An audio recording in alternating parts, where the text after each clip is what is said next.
That's a good question. I hate to tell you a number. I know there's probably 3 that I'm dealing with. But other than that, there are some cold cases real old cases that I know of. How often does the sheriff department take another look at these cold cases to review it? Periodically, things are changing there. Every now and then we'll get a DNA hit, something we didn't get 10 years ago, something we didn't get 15 years ago.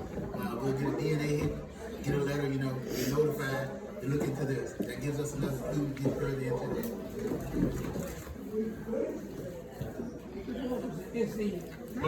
Before you leave that question, I think that question is probably fair to ask to all of us. We'd love to all answer. I think I'll limit cold cases just to murders because I think those are the ones most appropriate to really enter into true. When you think of cold case, I'm aware of at least 2 murders that have not been charged in Nottoway County. One at Pickett Court, one out on Fort Pickett back a couple of years ago, where a gentleman was executed outside of the nightclub that used to be there. One of the things that I'd like to do, certainly I'm not aware of any of the content of those case files. They're all well before, probably at least half of my time here. But I would love to have the opportunity at least to review those cases.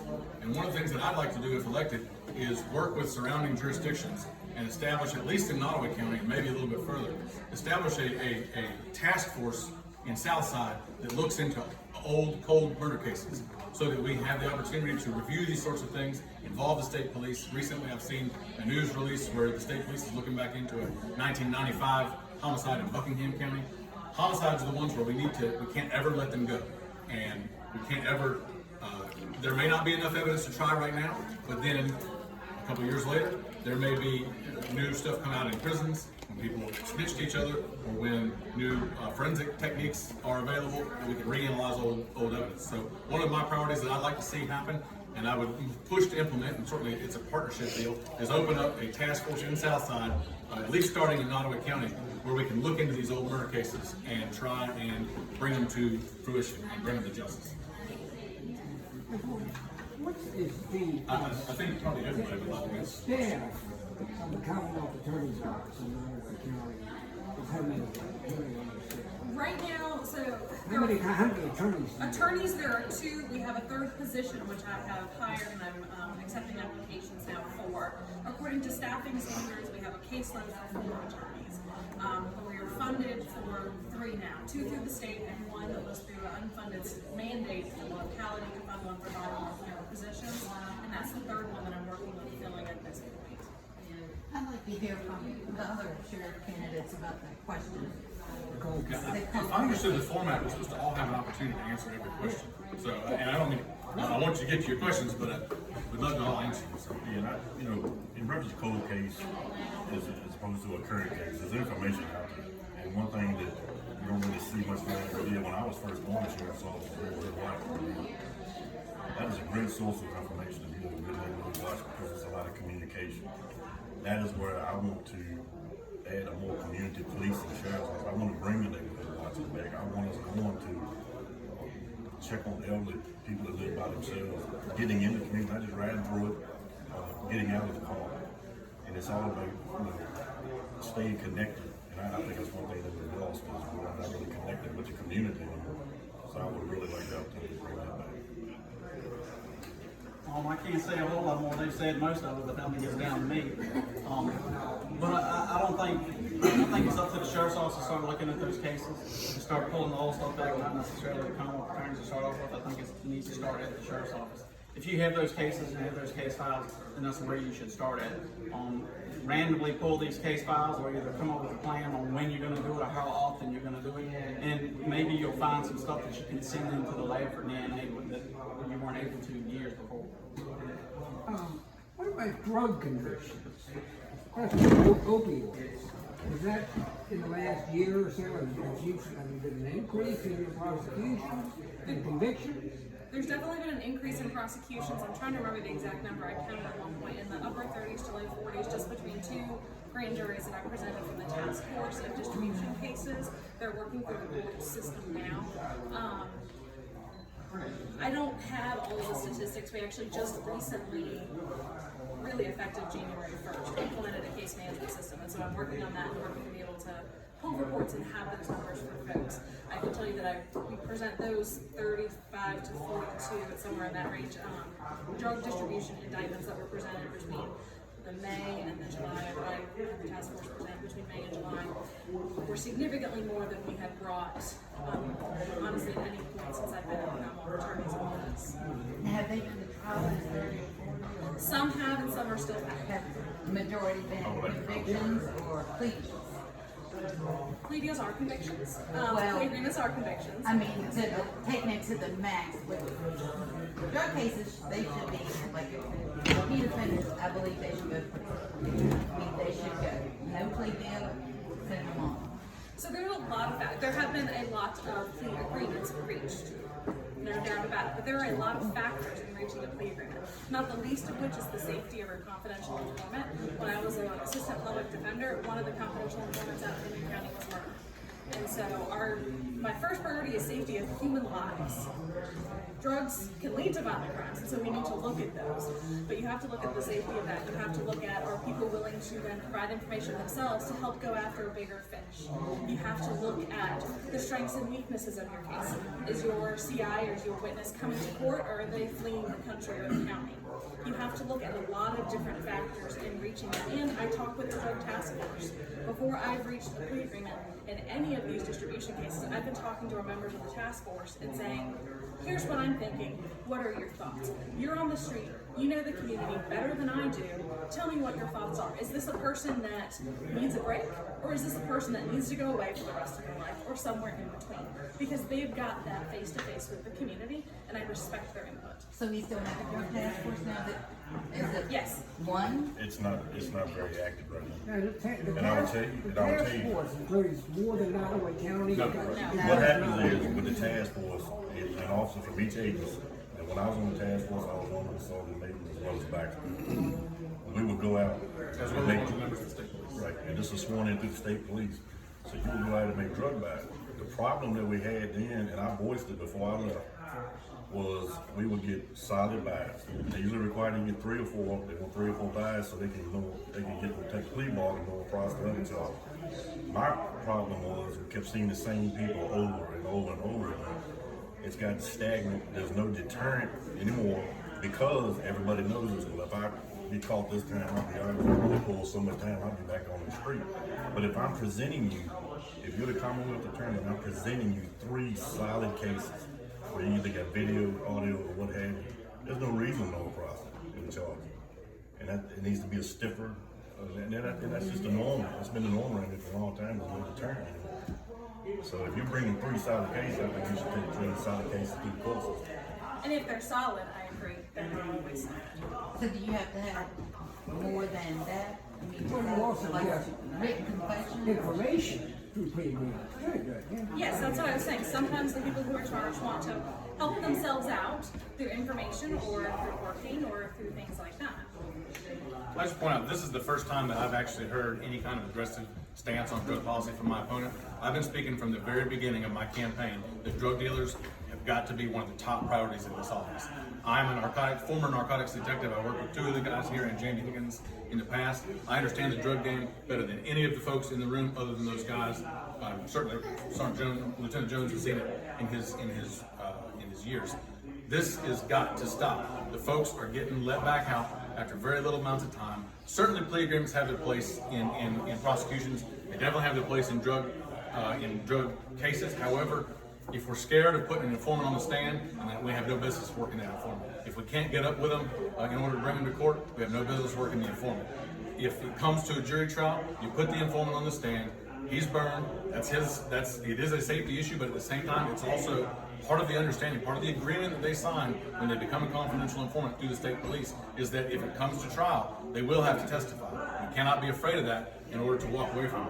I certainly understand moving up the chain. I understand that better than anybody. I've done it. I've pushed people up that chain. Our task force that works in Lunenburg and Charlotte County, that I prosecute some of their cases down there now, they are rocking and rolling daily. We have regular indictments. We have regular roundups. And there is a slew of cases that the public doesn't yet even know about because oftentimes the investigations are not complete or the indictments have been sealed. So these are all tips and tricks that you can use to bring excellent prosecution forward and get the repeat offenders off the street, give the guys who are lower level or it's their first time, give them a stiff enough penalty that one of two things are going to happen. They're going to write their own story. They're going to shape up and go get a real job, or they're going to go to prison and they're going to understand that the next time they're going away for a heck of a long time. I prosecuted a guy in Cambridge. It was his 5th offense. Got him 20 years to serve. And if you, I have something to say. It's mainly for the Commonwealth attorneys. You both know that I'm going to start a Celebrate Recovery in January or February of next year. For those of you who don't know what that is, it is a drug rehabilitation program. It is a Christian program. It does not cost the county a dime. It is under the umbrella of a church. It is a heart change. I ran it in Williamsburg before I moved here. I have spoken to Ann in depth. I have spoken to Baxter briefly in the parking lot. I want to hear what each of you, how would you send people to that program? How would you do it? What are your thoughts about it? Because all I hear is thrown in jail and don't ever let anybody out. That's not what And I said. I'm not quoting you, Baxter. I'm just saying. I am. That's all I hear. It's like people go into jails with a drug problem. There's nothing in jail. Is there a question? Yeah, I want to is hear. it more of a distribution? Are you talking about the Hang on. distributors or the users? I'm talking about rehabilitation. She just, let's let the Commonwealth's Attorney candidate. You got a great platform on that. I Go ahead think and a lot tell of what you're hearing as far as distribution, at least for me, with jail, is distribution for drugs. Drug possession is different. It is an addiction. Sometimes that then goes to violent crimes and breaking and entering, and those I think we have to treat differently. When we can catch it early, when we can catch it as an addiction problem, as long as the person themselves is willing to go out there and participate, as long as the person is willing to say, hey, I want to try this, I think we try it. We try and work with it in the guidelines. We try and work with it with their defense attorney. And we give them that opportunity to show that they can take those steps. And they're certainly going to falter. Drug addiction is not simply like, you know, hey, I've got high blood pressure, let me take a pill and I'm good. They're going to falter, and we have to see the humanity in people and have that sense of mercy along with justice. I think it has a place for drug addiction. For distribution, I think you start to get into different territory, especially depending on the type of drug that we're talking about. I draw a hard and fast line between addiction and distribution. And the things that I've said about locking people up and throwing away the key with regard to repeat offenders and that kind of thing, that's about distribution. I've said that from the very beginning. I've also said in a number of public forums, online, and many conversations with people on their doorsteps, all the way across, is that possession and use of drugs is a totally different problem. And part of the issue is that when people are profiting off of that pain of addiction, that is when we have to punish the people who are selling the drugs to our children. But the people who are struggling with addiction, we have to treat differently. I absolutely will bring people, refer them to programs. If there's a plea agreement in place, then that is them saying they're willing to enter into a program.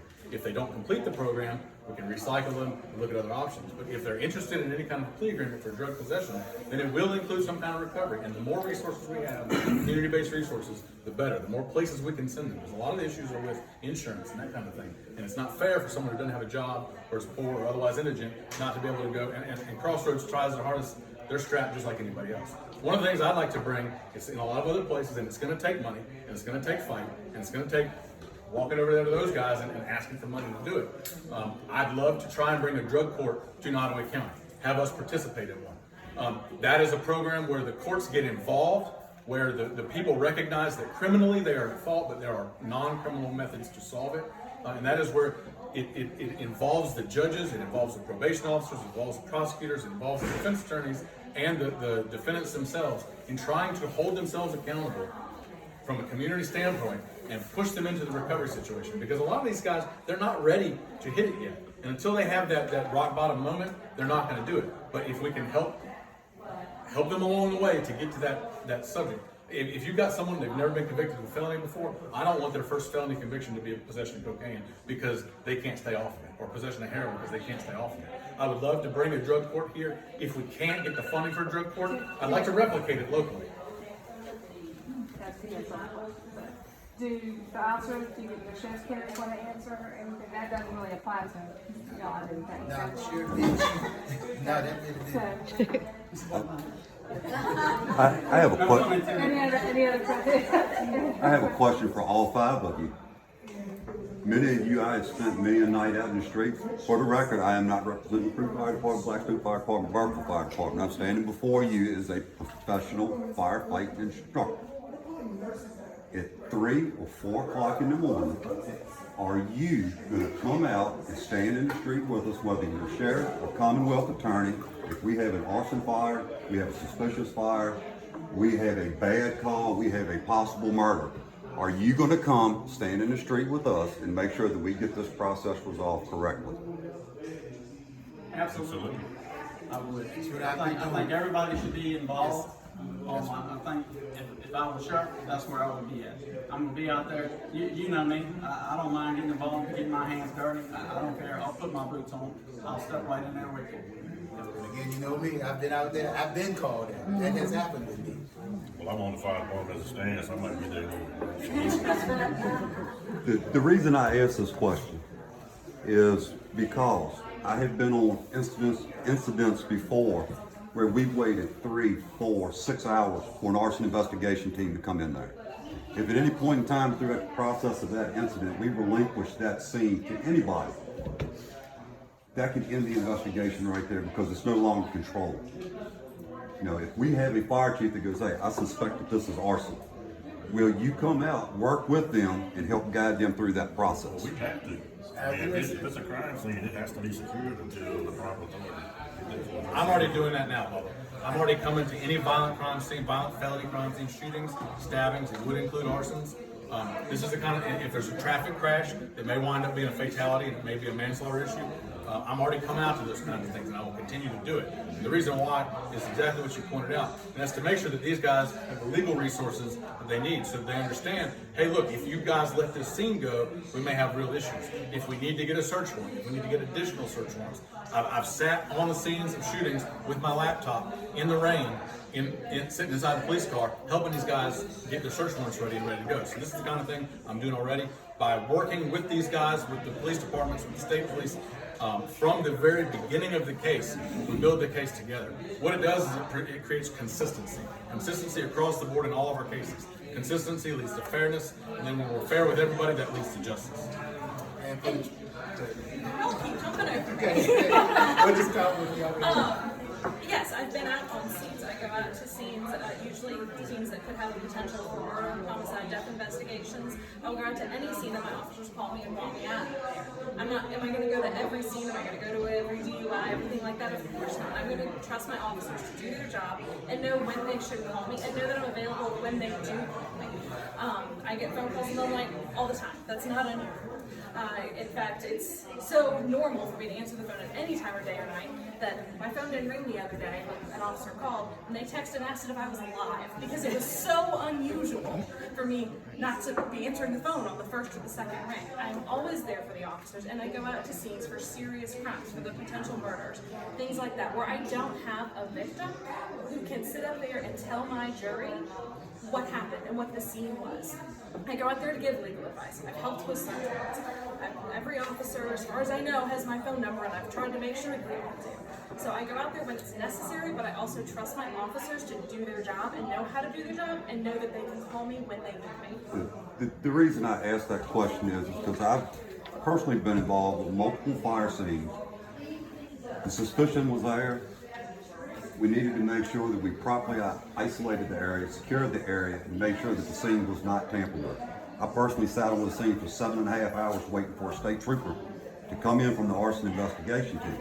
You know, we need to know that, hey, if I have this going on, sheriff's gonna be there, I can turn the scene over to them. We can call the Commonwealth's attorney, hey, I suspect that this was murder, which I have been involved with a fire or a murder by fire incident before. You know, that's stuff that bothers me. Not only in my profession, but also during my tenure as a volunteer. And for the last 12 years, I've been called out to every scene like that I'm aware of. Like I said, I don't know when that particular one happened to you. For the last 12 years, I know I've been called out to every scene like that. And I've been out there numerous evenings. After everybody else is gone, the fire department does leave. I'm still sitting there in the car waiting for the oxygen to get there. I've done that numerous times. They're gonna continue to do that. That's what we do. I don't, like I said, I don't know what, that might have been before my time. I don't know, but I know in the last 12 years, I don't feel like it's happened. And my next question for the five of y'all, if you are elected as Commonwealth Attorney and Sheriff, would you support a countywide fire marshal that could do code enforcement, investigations? Like I told you before, we should have had one by now. I mean, that would alleviate a lot of issues like we're running with in the town of Blackstone with the arm, with the asbestos and lead. You know, any type of thing like that. And we had one in the county, just like a building inspector, we could get results like that. And it would be such a big issue. Not to mention, continuously going around to the school